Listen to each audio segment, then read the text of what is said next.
श्री गुरुचरित्र कथासार अध्याय 22. नरसोबाच्या वाडीहून स्वामी गाणगापूरला आले. रोज अमररजा संगमावर स्नान करून इतर कार्यक्रम संध्या मंत्र जप ध्यान होत असत. मग मंदिरात येऊन दर्शन घेत भर दुपारी ते गावात जाऊन भिक्षा मागत व जे मिळेल ते खाऊन सुखासमाधानात राहत. पुन्हा दुपारी विश्रांती घेतल्यावर धर्मग्रंथाचं वाचनही चाले. एक दिवस भर दुपारी ते गावात गेले. एक गरीब ब्राह्मणाच्या घराच्या अंगणात थांबले. त्यांनी आपण आल्याची चाहूल म्हणून आरोळी दिली. त्या ब्राह्मणाची बायको घरातून बाहेर आली. स्वामींनी आपण भिक्षा मागण्यास आलो असल्याचे सांगितले. ब्राह्मणाच्या बायकोने त्यांना बसायला पाट दिला. नमस्कार केला. ती शांतपणानं म्हणाली, माझे पती बाहेर भिक्षा मागायलाच गेले आहेत. ते आल्यावर मी भिक्षा देते. तोपर्यंत आपण थांबण्याची कृपा करावी. बाईचं सांगणं त्यांनी शांतपणानं ऐकलं. ते म्हणाले, बाई, तुमच्या मागच्या पडवीत म्हैस आहे तर खरी. तिचं दूध भिक्षा म्हणून का देत नाही आम्हाला? मला तेही चालेल. बाई शांतपणाने म्हणाली, स्वामी, ती म्हैस वांज आहे. ती दूध मुळीच देत नाही. अद्याप तिनं एक वेद दिलं नाही. केवळ रेडा म्हणूनच आम्ही तिला पोसतो. कुणी ओझी वाहून नेला तर त्याचे कधीतरी 4 पैसे मिळतात, तेवढेच.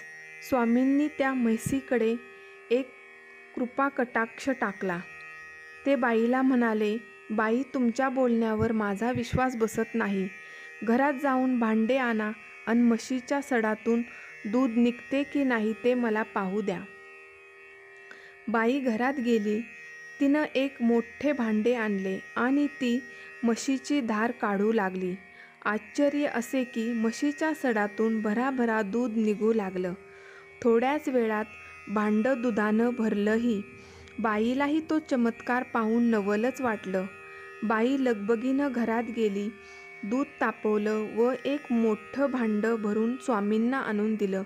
स्वामींनी ते दूध आनंदानं घेतलं व तिथून निघाले. जाताना ते बाईला म्हणाले, तुमच्या घरी निरंतर लक्ष्मी राहील. तुम्हाला सद्गुणी मुलं होतील. ती उत्तम शिकतील. त्यांचे संसार सुखाने चालतील. इतकं सांगून ते निघून गेले. स्वामी निघून गेल्यावर थोड्याच वेळात ब्राह्मण घरी आला. त्याला त्याच्या बायकोने सारी हकीकत सांगितली. ती ऐकून ब्राह्मणाला खूप समाधान वाटलं. लगेच ती दोघे संगमावर स्वामींच्या दर्शनाला गेले. तिथे त्यांची उत्तम पूजा केली. नमस्कार केला. जाताना पुन्हा भांडं भरून दूध नेण्यासही ते विसरले नाही. ते दूधही स्वामींनी घेतलं. त्यांचा निरोप घेऊन ती पती पत्नी परत घरी आली. रोजची मीठ भाकरी खाल्ली. ब्राह्मणाकडची वांज म्हैस दुभती झाल्याची वार्ता गावात पसरली. अनेक लोक येऊन ब्राह्मणाला भेटून गेले.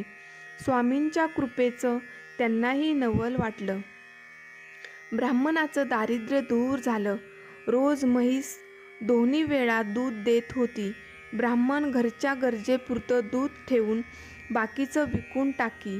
रोज हाती पैसे येत होते. घरच्या गरजा आपोआप भागवता येत होत्या. त्या कुटुंबाचं कष्टाचे दिवस संपले होते. सुखाचे दिवस आनंदात जात होते. ते कुटुंब समाधानानं राहत होतं. स्वामींचा लौकिक गाणगापुरात बराच पसरला होता. अनेक भाविक त्यांच्या दर्शनाला येत होते. भक्तिभावानं नमस्कार करीत होते. त्यांचे मनोरथ पूर्ण होत होते. अडचणी दूर होत होत्या. एखाद्या भक्ताने स्वामींना प्रसाद भेट म्हणून काही फळे त्यांच्यासमोर ठेवली तर त्यातील एखाद दुसरे ते स्वतः ठेवीत व बाकीची सर्व पुन्हा भक्ताला प्रसाद म्हणून परत देत असत. तो प्रसाद घरच्या सर्वांना देण्यास सुचवीत असत. असा त्यांचा गाणगापूरचा कार्यक्रम चालू होता. जय जय रघुवीर समर्थ.